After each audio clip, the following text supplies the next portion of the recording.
ஜெனீவாவில் வந்து வெளிவிகார அமைச்சர் சொல்றார், விடுதலை புலிகள் பயங்கரவாதிகள் என்று சொல்றார்.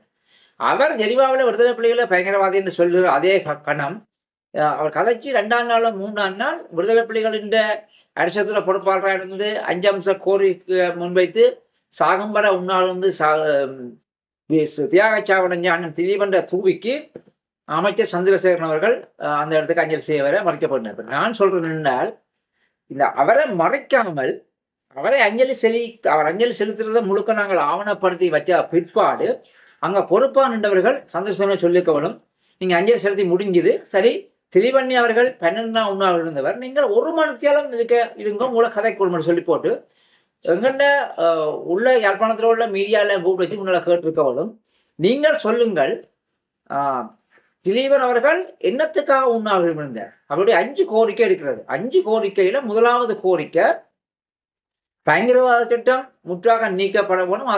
அதற்கு அப்பால் அதன்பால் பயங்கரவாத சட்டத்தின் கீழ் அனைத்து சிறைகளும் தடுத்து வைக்கப்பட்டிருக்க தமிழ் அரசியல் கைதிகள் விடுதலை செய்யப்பட வேணும்னா முதலாவது கோரிக்கை.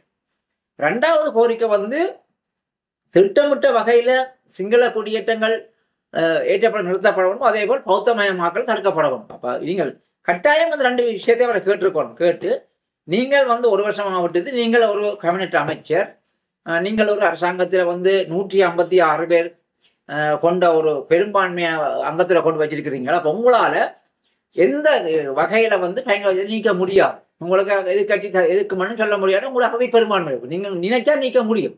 அப்ப நீங்கள் இவ்வளவு 1 வருஷமாக விட்டுருக்கு, ஏன் நீங்க நீக்கல கேள்வியை கேட்டிருக்கணும் முதலாவது விஷயம். 2வது விஷயம், அந்த சிங்கள மயமாக்கல் அல்ல பௌத்த மயமாக்கல் இல்லையா, இன்றைக்கு வந்து பௌத்த மயமாக்கப்பட்டிருக்குது. உங்களுக்கே தெரியும், 32 மாதங்களாக கையெட்டியில மக்கள் போராட்டம் இருக்கிறார்கள். அப்ப இந்த விஷயங்களை கேட்டிருக்கணும். கேட்டு இதற்கான பதில் நீங்க என்ன சொல்றீங்க? இதை நீங்கள் இந்த கையெட்டி விகாரை அகற்றப்படுமா, அகற்றப்படாதா, அல்லது பயங்கரவாதம் நீக்கப்படுமா, நீக்கப்படாதா, இந்த கேள்வியை கேட்டிருக்கணும். இந்த கேள்வியை கேட்டு இந்த கேள்விக்கு அவர் பதில் சொல்லாமல் தயங்கி அப்படி இருந்தால் அந்த நேரம் நீங்க கலைச்சிருக்கணும். அந்த நேரம் நீங்க மரியாதையெல்லாம் போடா விளையாடு கலைச்சிக்கலாம், அதை ஏற்றுக்கொண்டிருக்கேன். ஆனால் நீங்கள் அந்த ஒரு வரலாற்று தவற விட்டுறதை நான் புள்ளி என்று சொல்றேன்.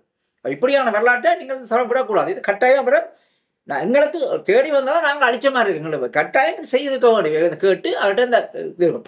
இதே போலதான் அடுத்த நாள் 2-3 நாள் பிறகு மணிவண்ணன் பார்த்திபனாக்கள் வைக்க வரலாற்று மையத்தில் ரஜீவன் வந்த இடத்துல அவர்களும் இந்த தவற விட்டுருக்காரு. அவர்களும் ரஜீவன் இந்த கேள்வி கேட்டுருக்கோம். நான் சொன்ன மாதிரி அதே விட ரஜீவன்டையும் கேட்டுருக்கணும். 2 பகுதியும் அந்த வரலாற்று தவற விட்டுருக்கிறோம். அப்ப நீங்கள் என்ன பொறுத்த நான் சொல்றேன், நான் வெளிப்படையத்தான் நான் கதைப்பேன்.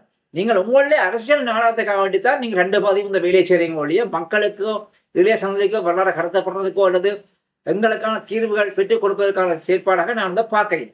ஏனென்றால் நீங்கள் செய்தது வரலாற்று தவறு. தமிழ்நாட்டுக்கு எந்த பார்வை நான் என்ன சொன்னா அது தமிழ்நாட்டுக்கான வரலாற்று தவறு செய்திருக்கிறீங்க. அதே போலதான் சந்திரசேகரன் அவர்கள் செம்மணியில அணையாவிளக்கு போராட்டத்துக்கு அவர்கள் வந்த போதும் அணையாவிளக்கு போராட்டத்தை ஏற்பாடு செய்த ஏற்பாட்டுக்குள்ளும் அவர்களுக்கு தெரியாமல் அங்க கூடிய மக்கள் சந்திரசேகரன் துரத்தப்பட்டிருக்காங்க. அதுவும் ஒரு பிழையாகத்தான் நான் பார்க்கிறேன்.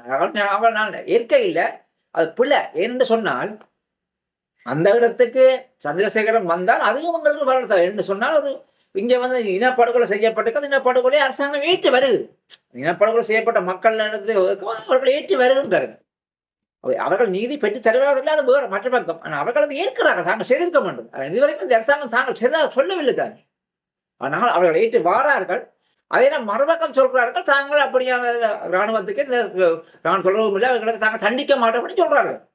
உங்களுக்கு தெரியுது சந்திரசேகரன் திரிவனிடத்துக்கு வந்ததும் அவர் தன்னுடைய அரசியல் வழக்கதாகத்தான், ரஜீவன் வந்ததும் தன்னுடைய அரசியல் வழக்கதாகத்தான், செம்மனைக்கு வந்ததும் அரசியல் வழக்கத்தான். அது எங்களுக்கு தெரியும். அது மறுபக்கம், அது அரசியல் அறிவுள்ள அனைவருக்கும் தெரியும். ஆனால் நான் சொல்றேன், தமிழரட்டி ஒரு இப்ப இருக்க தமிழ் அரசியல் தலைமையிட்ட இங்க அன்றைக்கு அந்த நின்றவர்கிட்ட ஒரு ராஜதந்திரம் இல்லை. ராஜதந்திர ரீதியில எங்களுக்கு எப்படி கையாளுன்றது தமிழ்நாட்டுக்கு அண்ணன் பாலசிங்கத்துக்கு பிறகு எந்த ஒரு ராஜதந்திரியும் இல்லை. எல்லாரும் தங்களுடைய அரசியலை தான் வழக்க குறியா இருக்கணும் ஒழிய மற்றும்படி எதையும் நான் ஏற்றுக்கொள்ள அளவுக்கு இல்லை. என்ன இவர்கள் விட்டு கண்டு தவறத்தான் விட்டுருக்கிறார். தவறா நீங்கள் நிவர்த்தி செய்ய வேணும். அது என்னுடைய வாதமும் விளக்காது. நீங்கள் என்னவும் எனக்கு சொல்ல இந்த சில வேலை இருந்து நான் சொல்றதுக்கு நீங்க தாரமா அடிப்பீங்க, துரோகி அல்லது ஜெயிப்புன்னு சொல்லுவீங்க, எப்படியும் சொல்லிட்டு போங்க, அது பிரச்சனை இல்லை. நான் என்னுடைய கருத்தை ஆழத்தில் தான் சொல்லுவேன். நீங்கள் விட்டு தவறு என்ன சொன்னால் இதைத்தான் சொல்லுவேன். எங்களோட வரலாற்று பதிவை நீங்கள் குழப்பிட்டீங்களா செய்துட்டீங்கன்றதை நான் சொல்ல வரேன்.